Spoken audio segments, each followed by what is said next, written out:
towards Arnold and Kingswick, and eventually crosses the river over here to Glen. Yeah, I hope that everyone in Arnold is taking cover or finding some shelter. Imperial, the same as this is surging out. Yes, so many. I don't know. The aerial coverage of the surge is a little alarming. The fact that it's also gone from it looked like this at one point, and that's a bad long line to draw. But now it's becoming a little more north-south and maybe tilting a little more back to the northwest, which could produce more of that rotating surge too. Let's bring in John Fuller, who's been here with me, with us in studio here for the last, we're going on 3 hours here of our extended cut-in here with tornado warnings. And John, what do you see? Anything that catches your eye here? Any warnings? It's truly a unique weather situation. I'm playing off of Max 11, and I want to show you all the warnings that you and Chris have been doing an excellent job. But as I survey these, you look down the list, they're all radar indicated at this point, but that's not to discount the fact that some have included some damage, so you can't be unvigilant. And as we work this line, we can't forget the people, our friends up north, where we had a tornado warning here. There's Calhoun County, and you'll see flash in there Pike County with a tornado warning. And we slide down along the Mississippi River, Calhoun and Pike County tornado warning until just after midnight. The tornado watch is in effect through 3 a.m. And, without a whole lot of confirmation with all this heavy rain, if we slide down the list, I'll be curious to see if the National Weather Service continues this particular tornado warning for Jefferson and Monroe County into St. Louis City. Maybe a good test of the sirens that have been a new protocol.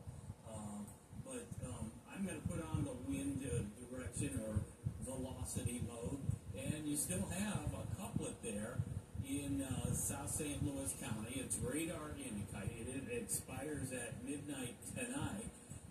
So I wonder if they will see that continue northward.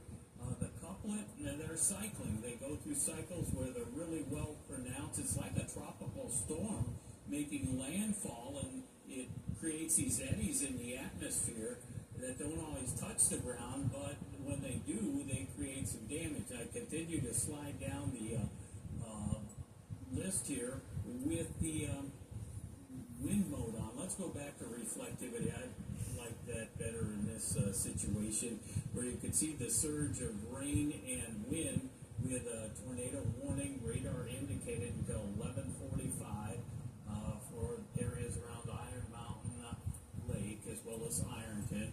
We'll slide a little farther down the list, and you see Francis and Washington counties slip on there. And let's check for the storm relative velocity mode. And there's a little bit of a couplet, but it's kind of washed out. Looks like it might be in this general area right here. And interesting to ask you and Chris if if we do get any of these touchdowns, what would be the upper level? EF0, EF1. In this scenario, they're not showing, that classic hook. And I mean, we can even go back to Friday's tornado. It was a really well-defined hook and spin. The wind profile showed the classic hook to it. Even debris very quickly lofted into the atmosphere showed classic Doppler radar tornado signature. These would be more than likely, EF0, EF1, but we're still talking, around 100-mile-an-hour winds in a very concentrated area that can do a lot of damage. Not the same as Friday, but sort of the same as Friday. A tornado's a tornado, and if you've gotten a zone that has 3 tornadoes over the same area, that is definitely a concern. John, I want you to go back a couple of graphics. The tornado watch graphic that you had, weather services starting to shave off counties. This is great news for everyone that as the storms press through, you can see now the purple area of the tornado watch, Pike County, Montgomery County, Gasconade County, Crawford County, Dent, and Phelps County all now out of the tornado watch. Weather Service is saying that, the atmosphere is calming on the other side of these storms, and so there is a back edge to it. That's some good news, don't you think? Yeah, that's encouraging. I have to admit that myself. And but you see all the warnings; they're lined up, and it's like this surge is tilting a little bit, which starts more spinning and more couplets. I want to see if that couplet is holding together well enough for St. Louis County that it will be propagated further north into St. Louis City.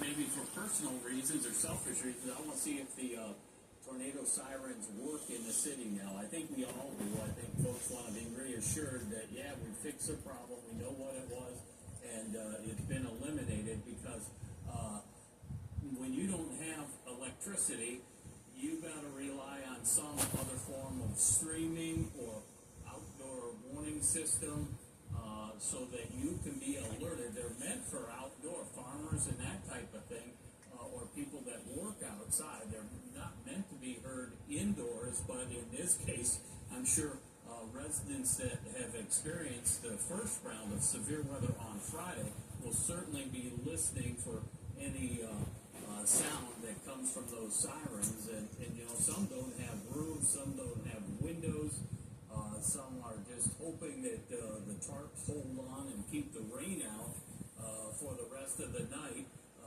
but they need to hear those sirens. So maybe maybe the Weather Service will continue. Let's investigate that couplet one more time that is nearest to Metro St. Louis with the storm relative.